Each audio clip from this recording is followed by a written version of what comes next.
नमस्कार दोस्तों, स्वागत है आपका मेरे YouTube चैनल पे। आज हम बात करेंगे नेशनल कोऑपरेटिव पॉलिसी 2025 टू 2045 तक के बारे में। इस नई पॉलिसी में क्या चेंजेस किए गए हैं, किस तरह से कोऑपरेटिव सेक्टर को मजबूत बनाना है और आम आदमियों को क्या फ़ायदा होगा, सब कुछ इस वीडियो में समझाएंगे। तो वीडियो को अंत तक जरूर देखिए कि जिसमें आपको पूरा पता चल सके कि न्यू कोऑपरेटिव पॉलिसी जो अपडेट्स आई हैं उसमें क्या क्या होगा। इसमें नेशनल कोऑपरेटिव पॉलिसी क्या है, सबसे पहले हमें ये पता होना चाहिए कि नेशनल कोऑपरेटिव पॉलिसी है क्या है। ये एक राष्ट्रीय स्तर पर की गई नीति है जिसका उद्देश्य है कि कोऑपरेटिव सेक्टर को मजबूत बनाना है। इसका स्कोप 2025 से लेकर 2045 तक का है, यानी आने वाले 20 सालों के लिए एक रोड मैप है। इस पॉलिसी को मिनिस्ट्री ऑफ कोऑपरेशन ने बनाया है, जिसकी लीडरशिप अमित शाह जी के पास है। कोऑपरेटिव सोसाइटी क्या करती हैं, मतलब बड़े से लोगों का प्रश्न है कि कोऑपरेटिव सोसाइटी क्या करती हैं। ये किसानों के लिए बेहतर बीज और खाद उपलब्ध करवाती हैं, गाँव में बैंकिंग और क्रेडिट फैसिलिटी की उपलब्धता करवाती है, डेयरी हो गया, हैंडलूम हो गया, हैंडीक्राफ्ट हो गया, हाउस हो गया, हाउसिंग जैसे सेक्टर में काम करती है, जिससे लोगों को आपका स्वयं रोजगार की तरफ लेके जाती है।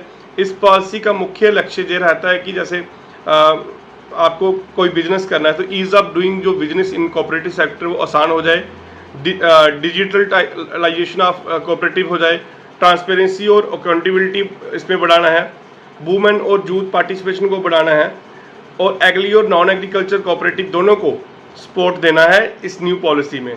जैसे इंटरनेशनल टाई अप्स और ग्लोबल स्टैंडर्ड्स लाने हैं, मतलब जो बाहर के कंट्रीज़ के लेवल के स्टैंडर्ड्स को मेंटेन करना है नई पॉलिसी के तहत। पॉलिसी के मुख्य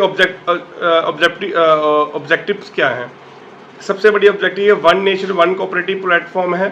सभी कोऑपरेटिव को एक डिजिटल प्लेटफॉर्म पर लाना है, सभी को एक साथ इंटरलिंक करना है। यूनिफाइड कोऑपरेटिव डाटाबेस बनेगा जिससे पूरे इंडिया में सब एक दूसरे से लिंक हो जाएंगे।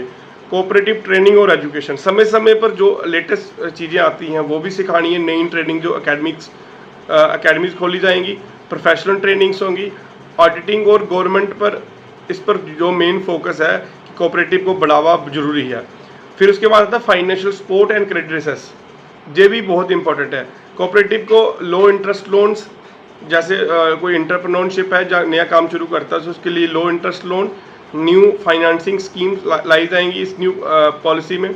वुमेन और यूथ को कोऑपरेटिव के साथ जोड़ना है और नई पॉलिसी जो बनानी है वुमेन्स और यूथ को रन करेंगे जो कोऑपरेटिव को। स्पेशल जो इंसेंटिव है वो दिए जाएंगे जो नई हमारे कोऑपरेटिव सोसाइटी के साथ जुड़ेगा। जो एक्सपोर्ट प्रमोशन रहता है, कोऑपरेटिव के प्रोडक्ट्स की एक्सपोर्ट बढ़ाने के लिए सपोर्ट दी जाएगी कि बाहरले देशों में अपना प्रोडक्ट कैसे बेचें, वहाँ से मंगवाए कैसे। ब्रांडिंग और मार्केटिंग में भी हेल्प मिलेगी, सरकार इसकी बताएगी, आपको पूरे तरीके से हेल्प करेगी। ब्रांडिंग और मार्केटिंग कैसे करनी है, उसका मंडीकरण कैसे करना है, उसकी मार्केटिंग कैसे करनी है।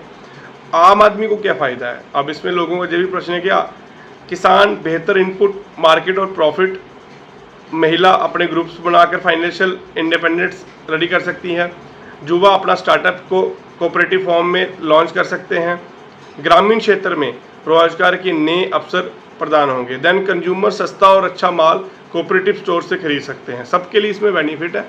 तो दोस्तों नए से नए आप स्टार्टअप शुरू करें कोऑपरेटिव के साथ मिलके, देन एक अच्छा बेनिफिट आप ले सकते हैं।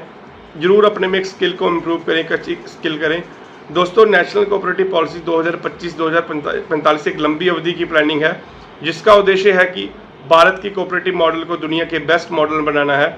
तो आओ सब आप भी इस नए पॉलिसी का फ़ायदा उठाएं सकते हैं अगर आप किसी कोऑपरेटिव का हिस्सा हैं तो। दोस्तों आपको वीडियो कैसे लगा कमेंट में ज़रूर बताएं और लाइक करिए और शेयर करिए और हमारे YouTube चैनल को जरूर सब्सक्राइब करें। धन्यवाद, थैंक्स अ लॉट।